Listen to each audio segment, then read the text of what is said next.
Em Lamentações de Jeremias, capítulo de número 5. Lamentações de Jeremias, capítulo de número 5. Versículo de número 21.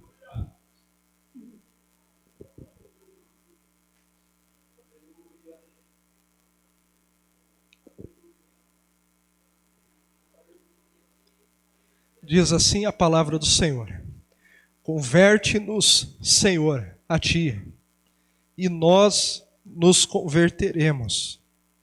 Renova os nossos dias como dantes. Converte-nos, Senhor, a Ti, e nós nos converteremos. Renova os nossos dias como dantes. Irmãos, quero, com a ajuda do Espírito Santo, pregar aquilo que Deus tem colocado no meu coração. Esse é um assunto que está relacionado à doutrina da salvação, à conversão do ser humano. Ela está incluída dentro da doutrina da salvação. E alguns estudiosos bíblicos declaram que a conversão é o lado humano da salvação, que precede ao arrependimento. E quando nós falamos sobre conversão, dentro daquilo que aprendemos e temos por base doutrinária acerca da doutrina da salvação, nós vamos entender que esse texto, esse versículo que Jeremias, inspirado, coloca aqui para nós hoje, está corretamente relacionado na sua ordem, como que isso acontece na vida do ser humano. Então, para entendermos isso aqui, ele reflete a conversão. Ela é uma ação divina, precedida de uma responsabilidade humana. Ela acontece primeiro por uma ação de Deus, e ela se completa diante da responsabilidade do homem, que toma para si esta oportunidade, por assim dizer. E nós vamos entender que isso daqui é uma ação de Deus. Nada acontece sem uma ação de Deus, irmãos. A igreja deve entender isso. Sem Jesus, nada podemos fazer, nada acontece. Jesus disse: sem mim nada podeis fazer. Isso daqui, a conversão que está ligada dentro da salvação, ela acontece primeiro, porque Deus assim o quer que aconteça. Mas ela se completa, porque ela vai seguir também uma responsabilidade humana diante disso daí. Tanto é que quando o apóstolo Pedro escreve a sua carta, diz que Deus nos deu tudo que era concernente. Deus já nos fez, mas Ele não vai fazer tudo. Nós que fazemos, lá no versículo 5, fala depois disso aí, que devemos fazer a nossa parte. E a conversão é isso, é uma ação divina, seguida de uma responsabilidade humana. Agora, para os irmãos entenderem o que está acontecendo aqui, Jeremias, ele escreve, ele tem essa escrita de lamentações, o próprio livro já fala, é uma lamentação sobre o estado de Jerusalém. E quando isso acontece, dele escrever essa lamentação, é no ano de 586. O que estava acontecendo? A Babilônia já havia se fortificado, já havia invadido Jerusalém no ano de 605, levado os príncipes e os nobres, invadido no ano de 598, levando 10 mil cativos, e a terceira e maior deportação é a do ano de 586, quando é destruído não somente a cidade, mas o templo do Senhor, aquele que Salomão construiu. aquele que a glória de Deus se manifestou, a qual diz a Bíblia que os sacerdotes não podiam ter-se em pé diante de uma manifestação tão grande da glória de Deus. É esse templo destruído, saqueado, destruído, é que Jeremias, não olhando somente para a cidade de Jerusalém, mas olhando para o maior símbolo da aliança de Israel com Deus, que era o templo. Quando ele viu o templo destruído, ele escreve, ele tem a inspiração para escrever essa lamentação sobre o estado espiritual de Israel, porque o físico já estava destruído, sim, mas essa lamentação que Jeremias escreve é para descrever o estado espiritual de um povo que perdeu a presença de Deus, de um povo que perdeu a aliança com Deus, de um povo que perdeu a manifestação da glória de Deus. Você que gosta de ficar com a Bíblia e acompanhar na Bíblia, em Lamentações 1:1, Jeremias vai descrever a situação espiritual desse povo. Ele diz assim: como se acha solitária aquela cidade dantes populosa. Vai nos mostrar, vai começar a relatar a destruição que há em Jerusalém. Primeira coisa que se torna, é uma cidade solitária, não de habitantes, mas da presença de Deus no meio dela. No versículo 2, diz um outro estado de derrota sobre a situação de Jerusalém. Diz assim: continuamente chora de noite, e as suas lágrimas correm pelas suas faces, não tem quem a console. Nesse versículo 2, nos mostrando que Israel agora estava à mercê, estava sofrendo, porque não tinha mais a presença do Senhor.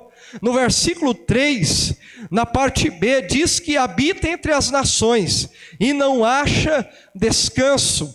Mostra um povo que não tem mais encontrado em quem descansar, em quem se refugiar. Haja visto que todas essas coisas é característica de um povo que perde a presença de Deus. No versículo 5, diz que os seus adversários a dominaram, e os seus inimigos prosperam diante do povo de Deus. Nunca foi esse o plano de Deus, o inimigo dominar, o inimigo prosperar. Pelo contrário, o povo de Deus, em Deus, ele nunca perdeu uma batalha. E tanto é verdade isso que Jesus deixou escrito, deixou falado e assegurado a Pedro, que nem as portas do inferno prevaleceriam contra a igreja. No versículo 7, ele descreve que o seu adversário agora, e ela não tinha quem a socorresse. Quando esse povo caiu na mão do adversário, não há quem a socorresse. É um povo que se encontra sem socorro, sem alguém para lhe socorrer na hora da adversidade. No versículo de número 11, diz que a troco de mantimento para refrescarem a alma, eles estão trocando coisas preciosas, porque eles não têm mais o refrigério do Espírito na sua vida, descrevendo um estado lamentável da situação de Jerusalém. No versículo 14, na parte final, mostra o estado, mostra a situação de um povo sem Deus. E ele diz assim: e eu não posso levantar-me. O povo se encontra sem força para se erguer diante de uma situação, por causa que a glória do Senhor, a presença do Senhor não era mais com eles. Não obstante a isso, no capítulo 3, versículo 44, nos diz a Bíblia dessa maneira, falando a respeito do nosso Deus: cobriste-te de nuvens, para que não passe a nossa oração. Ou seja, um povo que clamava sem resposta, porque a oração não era mais chegada ao trono de Deus. Está relatando todo o estado espiritual da nação. No capítulo 5, no versículo 15, diz que não havia mais gozo, mas a alegria, toda a dança se converteu em lamentação. Agora, olhando para o estado físico de Jerusalém, estão com seus muros derrubados, as suas portas queimadas a fogo, o templo destruído. E aqui nos relata esses versículos, pelo menos esses versículos que nós lemos, a situação espiritual a qual o povo se encontra, que não tem mais quem esteja a favor desse povo, porque perdeu a presença de Deus. Interessante que no capítulo 5, no versículo 21, da qual nós lemos, Jeremias ele vai pedir ao Senhor, diante de toda essa catástrofe que está acontecendo no meio do povo, por causa da própria desobediência deles, ele pede ao Senhor, que ele entende que a única maneira de todo esse estado de vexame, vexatório, de todo esse estado de destruição, de todo esse estado de miséria espiritual, poderia ser resolvido através de uma conversão novamente a Deus. E ele entende que a conversão a Deus se trata de Deus primeiro conceder, e também se trata de o povo tomar responsabilidade diante dessas coisas. Nós vamos entender isso lá no livro de Atos, capítulo de número 3, versículo 19. Quando Pedro prega pela primeira vez, e eles nos mostram o que é a conversão. A conversão, ela precede o arrependimento, está ligado com o arrependimento. Ele diz assim: arrependei-vos, pois, e convertei-vos. Aqui Pedro está citando o lado humano da conversão, responsabilidade daquele que ouve e daquele que recebe a oportunidade. Arrependei-vos, pois, e convertei-vos, para que sejam apagados os vossos pecados, e venham assim os tempos e refrigério pela presença do Senhor. Se tiver a edição da King James, coloca Atos 3:26, no mesmo sermão, Pedro anuncia no versículo 26, Atos 3:26, no final do sermão, agora a responsabilidade, que também a conversão é um ato divino. E como que ela acontece? Sendo assim, tendo Deus ressuscitado o seu servo, que é Jesus Cristo, enviando primeiramente para vós, a fim de abençoar-vos, convertendo cada um de vós das vossas vidas pecaminosas. Pedro ele está nos declarando, ou está também aqui nos afirmando o que Jeremias já havia dito, que a conversão é um lado, é Deus que concede, o outro lado é o homem que dar-se a aproveitar essa oportunidade, essa tamanha bênção colocada diante dele, que é a oportunidade de conversão.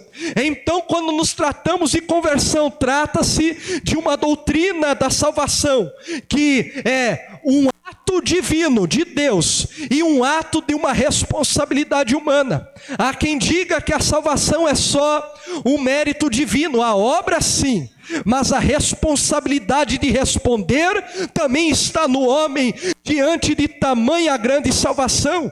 Porque se a salvação é somente através de uma graça especial, atrativa, que você não emprega esforço nenhum, isenta toda a responsabilidade do homem de se responder ao chamado divino, de responder à graça divina, de responder à oportunidade divina que está colocada diante dele. Então a conversão, ela é uma ação de Deus que deve ser respondida dentro da responsabilidade humana. Mas Jeremias sabe que a conversão, ela era o que poderia mudar o estado espiritual de Jerusalém. Ela poderia mudar o estado espiritual do povo de Deus. Senão, vejamos, porque o que Jeremias está relatando nada mais é do que uma oração. Ele está olhando para um templo que, quando foi inaugurado, Deus respondeu a oração de um homem, e esse homem já havia orado tudo isso lá atrás um dia. Lá em 2 Crônicas capítulo 6, há pelo menos 4 partes, da qual se é colocada a possibilidade da conversão para a restauração do povo. Começando no versículo 24 de 2 Crônicas 6, quando Salomão está orando para a inauguração do templo, ele diz assim: quando Israel, o teu povo, for derrotado por um inimigo por ter pecado contra ti. Perceba que só é derrotado se desobedecer, que só é derrotado se descumprir o mandamento do Senhor. Ele diz assim: por ter pecado contra ti, e eles se converterem e confessarem o teu nome, e orarem e suplicarem perante ti nesta casa, ou seja, enquanto essa casa estiver de pé. Versículo 25: então ouve tu desde os céus, e perdoa os pecados de teu povo, e fazes tornar a terra que tem dados a eles e aos seus pais. A segunda parte da conversão, de possibilidade de se converter, começa no 26. Quando ele diz assim: primeiro é uma derrota contra o inimigo. Segundo, quando os céus se cerrarem e não houver chuva por terem pecado contra ti, e orarem nesse lugar, e confessarem o teu nome, e se converterem dos seus pecados quando tu o afligires, então ouve tu desde os céus, e perdoa os seus pecados e teus servos e do teu povo de Israel, ensinando-lhes o bom caminho que ande, e dá chuva sobre a terra, que desde o teu povo, que desce ao teu povo em herança. A terceira parte ele cita sobre a fome no versículo 28. Havendo fome na terra, havendo peste, havendo queimadura dos trigos, ou ferrugem, gafanhotos, ou lagarta, cercando-se dos seus inimigos da terra, das suas portas, ou quando houver qualquer praga, ou qualquer enfermidade, toda oração e súplica que qualquer homem fizer de todo o teu povo de Israel, conhecendo cada um a sua praga e a sua dor, e estendendo a sua mão para esta casa, então ouve tu desde os céus. A quarta parte está no versículo 36, que ele fala agora exclusivamente sobre um cativeiro.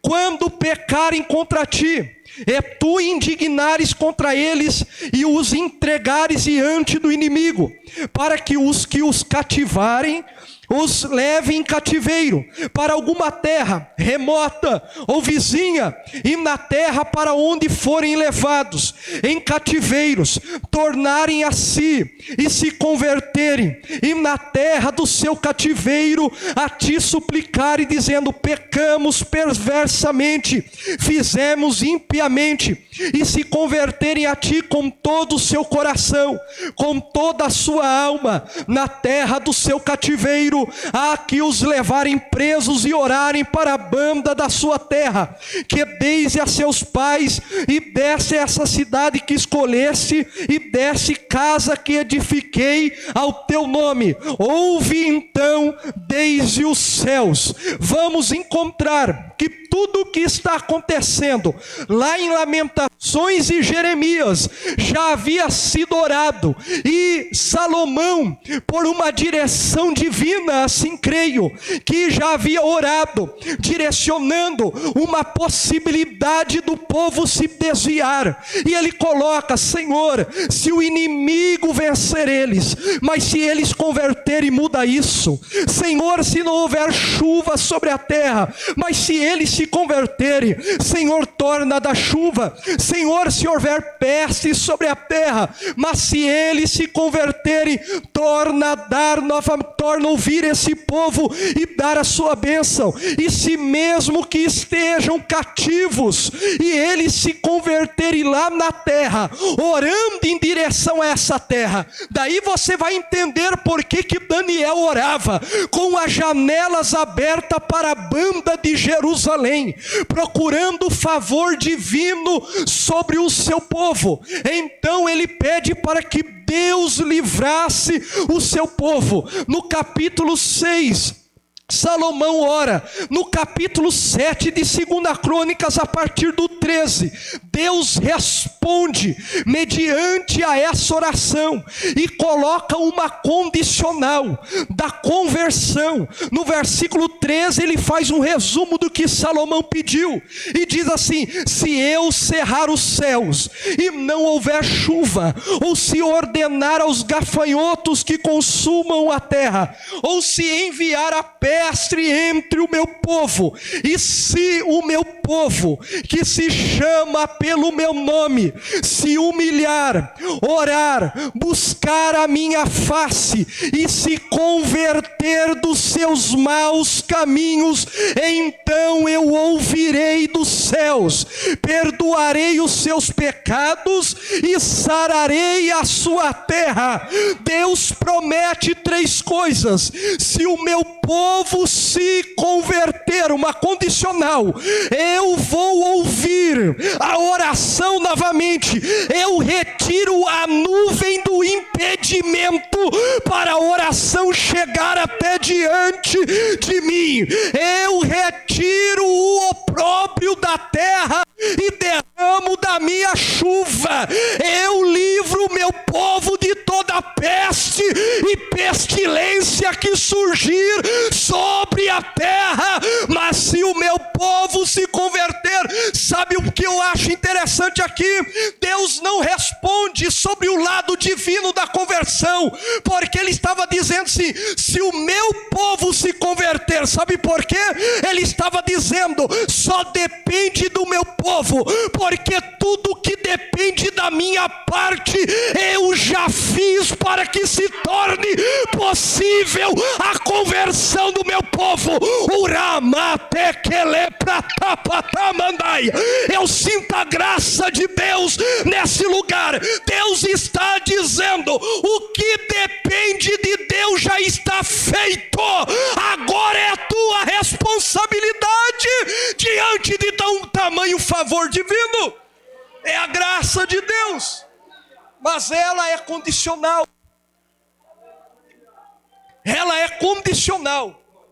Se o meu povo, eu faço, mas se o meu povo se converter, se o meu povo se voltar. E o que é a conversão? A palavra que mais se encaixa, o significado é mudança de direção. Mudança de direção. É como aqui em Lamentações, era como o povo estava indo em caminho ao Senhor. Do nada desconverteram, mudaram de direção de novo, começaram a caminhar para longe do Senhor. Daí alguém diz assim: Deus se afastou. Não, quem se afastou de Deus foi você. Deus continua no mesmo lugar. A graça continua de pé. Aleluia, a graça está ainda disponível para todas. A graça ainda é gratuita para todos. Tudo continua de pé. Quem muda de direção não é Deus, é o homem. E o povo havia se mudado de direção. Eles haviam se desconvertido, mas a conversão, se converter é responsabilidade humana e ela é opcional.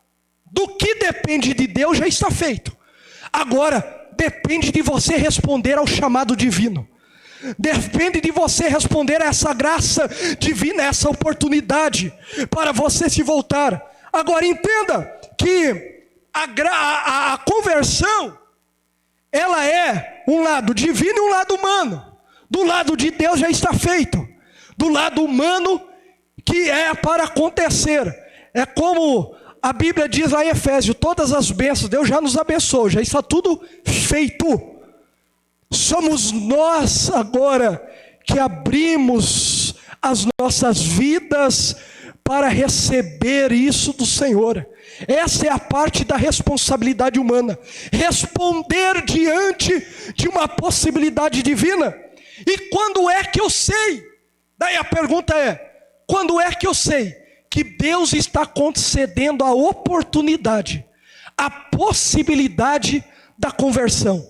Lá em Provérbios 1:23, Salomão disse assim, como se fosse Deus dizendo: convertei-vos pela minha repreensão. Sabe quando eu sei que a conversão está disponível para a minha vida? Pela repreensão do Senhor. Porque Deus repreende e castiga todos quanto ama. Daí entra a parte da responsabilidade humana. Ser zeloso e arrepende-te. Uma parte é Deus que faz, a outra somos nós que fazemos, respondendo a esse favor divino. Então, a condicional da conversão, ela é para a nossa vida, para responder aquilo que já está disponível. Não sou eu que alcanço, mas Deus coloca diante de mim para que eu possa alcançar, por meio da graça, se converter ao Senhor, se voltar para Cristo. Mas não é todos que querem. Sabe, abre a Bíblia lá em Amós, Amós capítulo 6, você vai ver que a conversão, ela se dá por meio da repreensão. A repreensão, a aflição, as tribulações são meios de Deus colocar e falar para você: aqui está a oportunidade para você mudar de vida. A partir do versículo de número 6, número 7, aleluia, Amós, melhor dizendo, Amós capítulo de número 4, versículo 6 a seguir. Amós 4, 6 a seguir diz assim: por isso também vos dei limpeza de dentes em todas as vossas cidades, e falta de pão em todos os vossos lugares. Contudo, não vos convertesse a mim, diz o Senhor. Era Deus repreendendo Israel, Israel não entendia. Versículo 7, além disso, retive de vós a chuva, faltando ainda 3 meses para a ceifa. E fiz chover sobre uma cidade, e sobre outra cidade não fiz chover. Sobre um campo choveu, mas sobre o outro campo não choveu, cessou. E ele diz: e andaram errante 2 ou 3 cidades, indo a outra cidade, para beberem água, mas não se saciaram. Contudo, não vos converteste a mim, disse o Senhor. Versículo 9, feri-vos com queimadura e com ferrugem a multidão das vossas hortas, das vossas vinhas, e das vossas figueiras, e das vossas oliveiras, foi comida pela locusta. Contudo, não se convertestes a mim, diz o Senhor. Versículo 10, enviei a peste, enviei contra vós de maneira do Egito, a maneira do Egito, os vossos jovens mateis a espada. E no final diz: não vos converteste a mim, subvertir dentre vós como Deus subverteu a Sodoma e Gomorra. Contudo, não se converteu a mim. Daí vem o versículo 12, que muitos pregam fora de contexto. Daí ele diz: portanto agora eu dei oportunidade para se converter, não se converteu. Agora se prepara para te encontrares com o Senhor teu Deus, Israel, porque a oportunidade foi dada. Aleluia! Essa era uma oportunidade de prestar contas diante de Deus pela oportunidade da conversão que eles não receberam. E essa oportunidade, daí você diz: qual é a outra oportunidade que eu sei que está diante de mim para me converter? Para mim me voltar ao Senhor.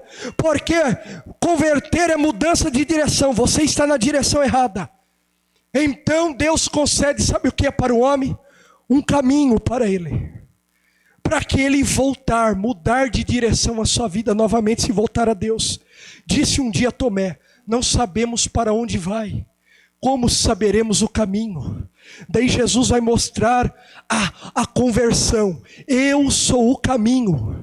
Jesus estava dizendo: eu sou oportunidade de conversão. de mudar a direção da sua vida novamente para se voltar a Deus. Eu sou o caminho, a verdade e a vida. Ninguém vem ao Pai a não ser por mim, disse Jesus. Jesus diz: a oportunidade de salvação para a igreja, a oportunidade de se converteres hoje se chama Jesus Cristo, lá de Nazaré, e Ele está colocado diante de nós pela oportunidade que é nos dada. Converter-vos. Quando parte da nossa responsabilidade? Porque Deus está dizendo assim: convertei-vos. Quando Deus adverte, Ele já está dizendo assim: o que cabe a mim fazer, eu já dei. Porque Deus amou o mundo de tal maneira que deu seu Filho unigênito, para que todo aquele que nele crê não pereça, mas tenha vida eterna. Jesus Cristo é a oportunidade de mudança de direção na tua vida. Nessa noite eu prego conversão, que nada mais é. Mude de direção, mas como? Jesus Cristo é o caminho para você mudar a direção da sua vida. Só em Jesus há um novo caminho que nos leva para Deus. Aleluia! Mudança de direção está em Jesus. Agora, conversão significa abandonar os maus caminhos, abandonar o pecado. Tanto pode ser como um pecador que sai do caminho do pecado e entra no caminho da justiça, como pode declarar, como pode significar também para o servo que se distancia, que peca, que se afasta de Deus. E é possível, deixa eu alertar os irmãos, é possível estar dentro da igreja há muitos anos e ainda não ter mudado de direção. É possível levar nome de crente, mas não ser convertido ainda. É possível estar muitos anos dentro da igreja, mas não se converteu ainda ao Senhor. Em Lucas capítulo 22, versículo 32. No versículo 31, Jesus disse assim para Pedro: Simão, eis que Satanás os pediu para vos ir andar como trigo. No versículo 32. Mas eu roguei por ti, Jesus está falando com Pedro, para que a tua fé não desfaleça. E tu, quando te converteres, confirma os teus irmãos. Pedro estava há 3 anos com Cristo, mas ainda carregava uma espada na cintura, que ele fez errado na hora errada. Com a espada do homem, Pedro feriu Malco, mas com a espada do Espírito, no dia do Pentecoste, ele feriu 3.000 corações para Cristo naquele dia. Jesus diz: é possível estarmos acompanhando Cristo, vendo os milagres de Cristo, ouvindo a palavra todo dia, e ainda é necessário converter alguma coisa na nossa vida. Quando Deus diz mudança de direção, alguma coisa ainda. Estava nessa tarde ainda meditando essa palavra, e o Espírito falava para mim: há aqui pessoas que ainda precisa mudar alguma coisa na sua vida, ainda precisa mudar alguma coisa dentro da sua casa, porque Deus não está se agradando, mas hoje está a oportunidade diante de vós, chamada Jesus Cristo, aquele que pode mudar a vossa vida. Aleluia! É possível. Agora, não é vontade de Deus que ninguém se perca. Ezequiel 18, 23, Deus faz 2 perguntas. Primeiro ele diz assim: desejaria eu de qualquer maneira a morte do ímpio? Diz o Senhor Jeová: não desejo, antes que se converta dos seus caminhos e viva. A vontade de Deus não é como alguns pregam por aí: se você foi chamado para perdição, não tem jeito na tua vida. A vontade de Deus já está feita, a possibilidade já está colocada, e não é vontade dele, mas a vontade de Deus é que o ímpio se converta, é que o homem se converta para a vida. Daí no versículo 21, versículos acima, olha o que Deus diz: mas se o ímpio se converter de todos os seus pecados que cometeu, e guardar todos os meus estatutos, e fizer juízo e justiça, certamente viverá e não morrerá. Oh, glória a Deus! Sabe qual que é o primeiro benefício da conversão? Ele retira o juízo e traz a justiça sobre a vida do pecador. Sabe qual que é o primeiro benefício da conversão? Deus troca a sentença de morte pela sentença da vida eterna em Jesus Cristo, o nosso Senhor.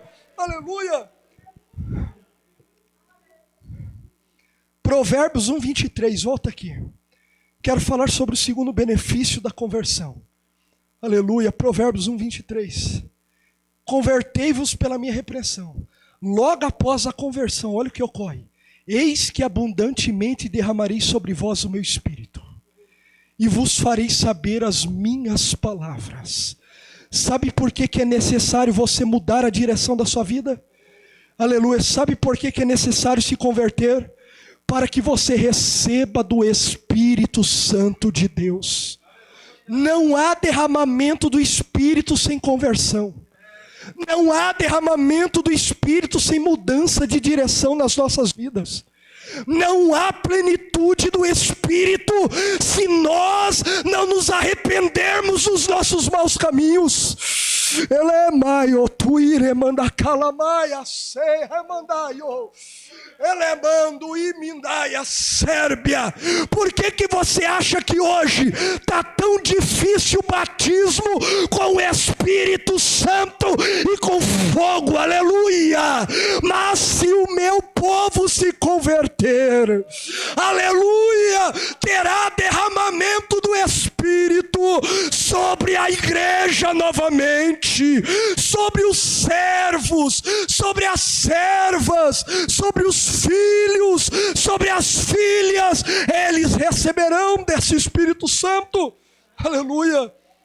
Agora, Jeremias sabia de tudo isso, e ele pede ao Senhor: converte-nos a ti. Ele está pedindo: Senhor, abre uma possibilidade novamente diante do teu povo, abre a oportunidade novamente diante do teu povo. E ele se compromete diante de uma responsabilidade: e nós nos converteremos. Ele estava dizendo assim: Senhor, se o Senhor abrir a oportunidade, eu agarro ela.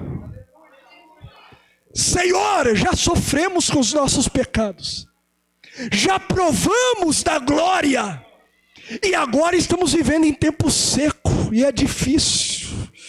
Mas se o Senhor der a oportunidade novamente, nós vamos assumir a nossa responsabilidade. Nós vamos assumir as nossas responsabilidades diante de tamanha oportunidade. Nós nos converteremos.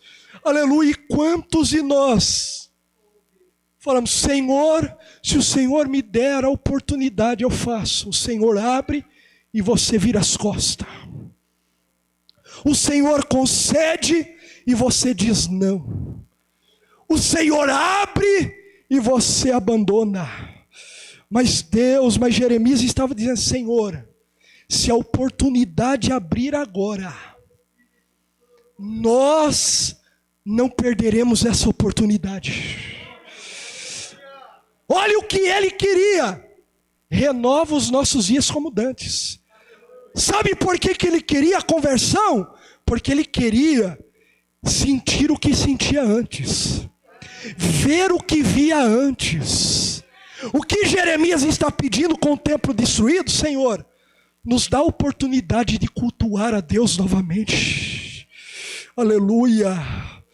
Nos dá a oportunidade de louvar a Deus no teu santo templo novamente. Nos dá a oportunidade de adorar a Deus lá no teu templo novamente. Me dá a oportunidade de ver a tua glória manifestar novamente no teu templo. Senhor, me dá a oportunidade de falar em línguas estranhas novamente. Senhor, me dá a oportunidade de chorar novamente como eu chorava, de sentir o que eu sentia e de ter o desejo que antes tinha e hoje não tenho mais. Ele está pedindo a oportunidade para dar conversão, porque é o caminho para a glória de Deus se manifestar. Aleluia, eu vou encerrar. Ouvi uma história de um pastor contando. Aleluia. O pastor contou essa história. Numa cidade muito pequena. Só havia uma farmácia na cidade. E o farmacêutico que morava em cima dela. E era já um final de semana, um dia à noite, a qual não ficava aberta. O menino bateu a porta dessa farmácia, insistiu. O homem, não aguentando aquela situação, desceu lá e falou: o que é, menino? A porta da farmácia já está fechada. Falou assim: a minha mãe precisa de um remédio. O remédio dela acabou, e se ela não tiver esse remédio, ela terá complicações. E ele todo ali, naquele momento, sem atenção, entrou no massa escuro, pegou um remédio e deu na mão do garoto e ele foi embora. Quando ele subiu para sua casa, ele percebeu que tinha dado um remédio errado. E que poderia a mãe desse garoto até vir falecer. Ele era um homem que não acreditava em Deus. E ele falou assim, no momento ele entrou em grande desespero naquela situação da qual ele se encontrava. Diante de uma situação muito complicada. Ele diz assim: eu não creio em Deus, mas se Deus me der uma segunda oportunidade de consertar o que eu fiz, eu vou acreditar nele. Falou que minutos depois o menino veio e bateu tudo desesperado. Ele já em desespero, desceu correndo, desesperado, não deixava nem o menino falar. O que aconteceu com a sua mãe, menino? O quê? E o menino tentando falar, na hora que o menino conseguiu, ele falou: moço, me perdoa. Eu estava correndo para casa, mas quando eu estava a um quarteirão da minha casa, eu caí e o remédio quebrou. E eu vim pedir novamente um remédio para minha mãe. Aquele homem dobrou o joelho no chão e disse assim: agora eu creio em Deus, porque Deus é um Deus da segunda oportunidade. Amando e acalamachuri amarras. Eu vim aqui dizer para alguém nessa noite: nada está perdido na tua vida. Deus é Deus e oportunidades. E hoje Ele coloca uma oportunidade aberta diante dessa igreja para dizer: se vós se converteres, a minha glória